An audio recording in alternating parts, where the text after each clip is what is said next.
Welcome to the Misadventure Workshop. I'm Miss D and this is my misadventure. For this video we're going to be working on a desktop extension that's tiled that you can remove, and so that it's tiled with some of the old scraps that we used for the floor. If you haven't already, please support welding education by giving us a like and a subscribe. As always, weld the world. Let's get to it. Okay, so what I have here is, if you look carefully, I have two pieces, of the Hardy backer board. Ta-da! And then I got one piece of a 12-foot by 6-foot by 1 foot, and I'm putting it behind here as supports. So I'm using my back-on screws, that way I know they'll stay together. And I'm just putting this on here so that it's a little bit stronger because I want to do some stuff on top. Okay, here it is. So here's the front side. This is where my backer is. This is where I drove all the screws down. Okay. Here is the back. These are my reinforcements. I was afraid if I put anything on top of it, it might bow. So I have a shelf that sits here, and it's going to sit here, so I wanted to make sure that this area here was reinforced and then it was all even. Okay, so here it is. Here's my desktop. It weighs about 50 pounds, and I was really worried about the flex right here because we can see that this is a shelf and here's my table. I was afraid there was going to be a lot of flex, but there's none. Woohoo! Welcome to my kitchen. Of course. All right, guys. Hey, this is Miss D here. All right, so I wanted to show you what I'm working on. So I wanted black tiles, but I had these gold ones, and these are Italian tiles, and I don't want to waste them. So I'm actually got some enamel paint here. Okay. I like actually lost the one I like. It was this one. This one comes out the best. Multi-surface satin acrylic paint, and then what you do is you bake it for 350 degrees for 30 minutes, and it comes out like this. Now it is an acrylic, so there are some areas that I damaged some of these, so I'm going to repaint them again, bake them, and then I will have black tiles for my table. Okay, so I kind of wanted to show you the technique that I'm using. So I take the paint and I kind of make sure that I'm covered everywhere I need to go. But, no. Then I just kind of tap it. So now it makes kind of a bit of a texture. The thing is that because these are acrylic paints, this paint will kind of streaky. So to avoid the streaky and the lines from the brush, I'm just making texture myself. So that we don't see brush marks. So that's the only drawback from using the acrylic paints. So unless you have a kiln available to you, you can use other types of paints. So as you can see, if I just go right across, it just kind of leaves lines. So unless you have a kiln available to you, you can always use a kiln and use a special paint on top of it that gives us this nice gloss that we can change the color with. If not, this is what you're up against. Okay, so I have the first coat on here. So the directions tell you that you need to wait an hour before you do one of two things. Either bake it or add another coat. I suggest you do a minimum of 2 coats. So like right here on this one, I don't know if you can see it right in the corner here. There's just a little bit of area that needs a little bit more coverage. So if we let it dry for an hour and then come back to it, it'll look a lot better.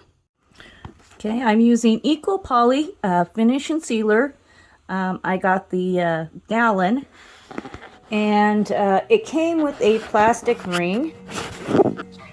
As you can see, it's a little chewed up. This thing was ridiculous. It went right on top like this, and it took me eons to get it off. So, get a pair of pliers and go to town. Okay, so I've just painted my tiles after I baked them. I painted these with urethane sealer because I want to grout this tile And I want to make sure that I don't rub off any of the acrylic. Okay, well, I'm not sure that this is going to come out very well. Some areas are looking really good, while others are kind of pulling in a really weird way. I don't know if it's because of the sealer itself or the acrylic that's underneath it. It's kind of a cool effect, but I'm not sure that I'm going to like it. Okay, so here we go. So all you do to put this in, just a little bit off. I don't like to make it sideways because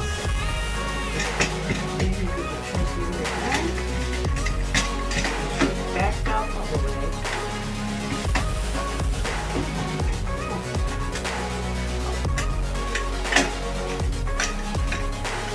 You can see sometimes it's a little bit.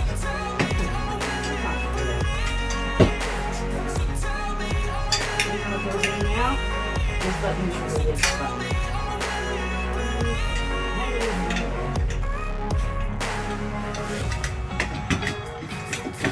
There you go. Alright, now, once you've got it in there and struggled like I have, it's pushing the inside of the tube. Okay? Keep going. I forgot something. Oh, we can't do this yet. This thing's going to squirt everywhere. I forgot to show you the nice little filter. So they have a tube filter.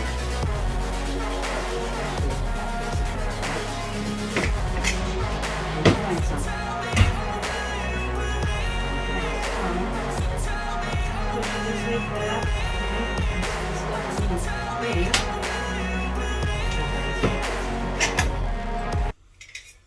Now that stuff will come out.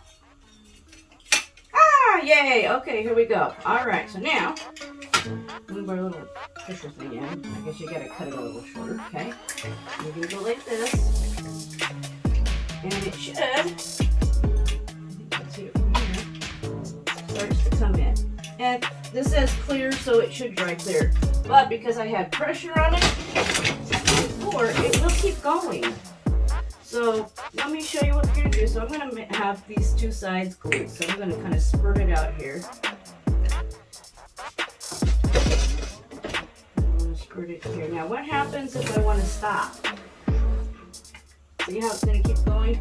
Push the release button. It releases all the pressure on the back of it, and that's it. That's all you're going to do. Pretty cool, right?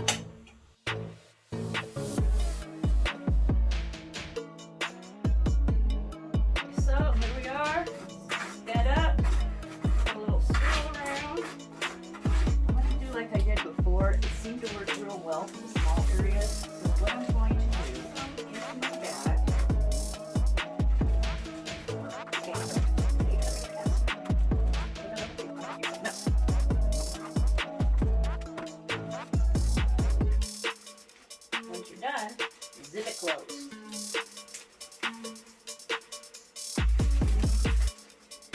Get it to the end that you want. And I'm going to just snip a teeny tiny corner and let it go.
box here. You can actually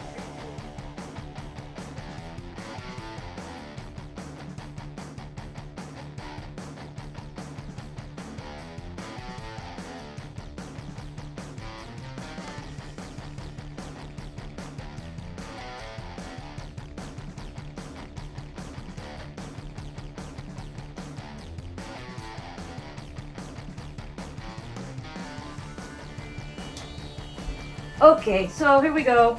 So it seems kind of dry, so what we're going to do is we're going to get a little water in a bucket and we're going to kind of wipe off as much as we can. But I was looking to see, I might be able to just do a little scraping action at first. See what we can get off, some of the big goobers.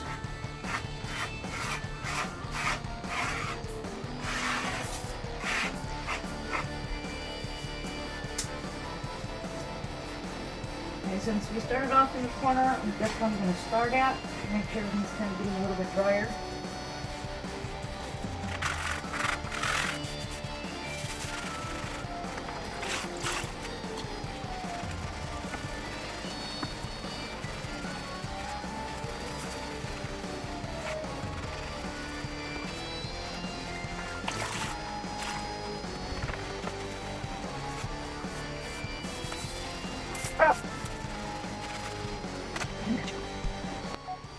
Okay, so now that everything is finished, I've done wiped off everything. You can kind of see the haze, so tomorrow after everything is much better dried, I will come back and clean the rest of the haze. Okay, well, I cleaned this off, and pretty sure you guys can see this. Let me back this out and show you. I'm not really super happy. So this was kind of one of the things that I feared in regards to cleaning my stuff off. Is that because of the acrylic paint, it's kind of like a rubber coating on top. And when I went and rubbed off some of the grout, it seems to have rubbed off certain areas. So now, I must fix it. So what I'm going to do is I'm going to use some, I think I have some 300 grit. I'm going to wet sand it so that it gets nice and pretty. I'm going to dry it off with some isopropyl alcohol. And then, I don't know why I didn't think of this earlier, I'm going to spray paint it. Okay, so whenever you wet sand, you want to have clean water. But a lot of people just know that when I wet sand, I need to use water. Well, the secret is, and I used to do car paint, is that you put a little bit of drop, dishwashing soap, okay? Just a teeny tiny bit. And it helps with the surface tension and helps you get a better sand. Also remember, keep in mind, you want to wet sand anything that's over 180 grit. Okay, so I've got a little piece of here, let me tell you what it is. I have 320 grit. What I'm doing, I'm just folding it over. And what I'm going to do is I'm going to get my little block here. So remember, anytime we sand, we don't want to use our fingertips because otherwise, you can kind of see what I do here in the dust itself, you get little lines. So in order for us not to get those little lines, we use a sanding block, or like me, I just use a cut out piece of wood. And I'm going to get a tack.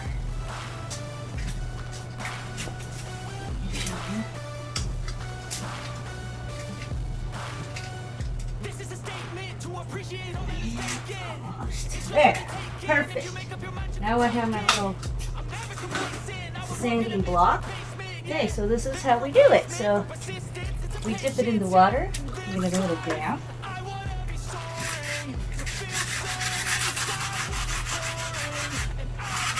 So I really just want to smooth out the areas that are kind of chunky. I want to make sure that I'm being flat with whatever I'm doing.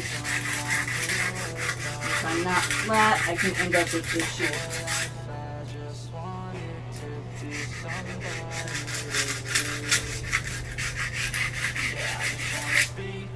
So I'm just looking to make it as smooth as possible and then go on to the next one.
Okay, I got the isopropyl alcohol. This is regular old paper towel. I'm just going to put a little bit on there and just kind of go over each one of my little tiles. Make sure I'm picking up any stuff that I don't want to remain there. It's only going to be black and green by the time I'm done.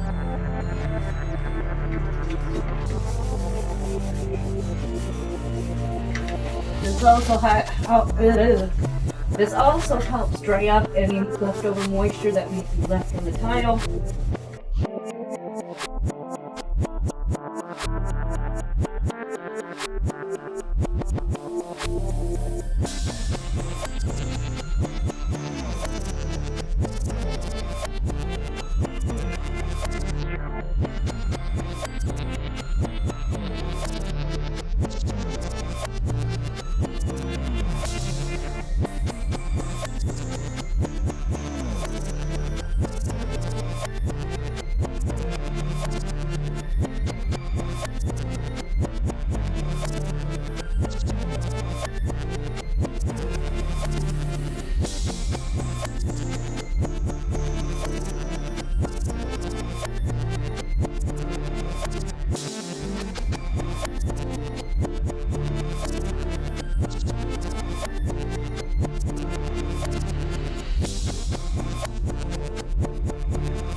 Before we get the show on the road, please give some love to our sponsor, Plur Beats. The link's in the description. Stay tuned for another episode of Miss D's MisAdventures.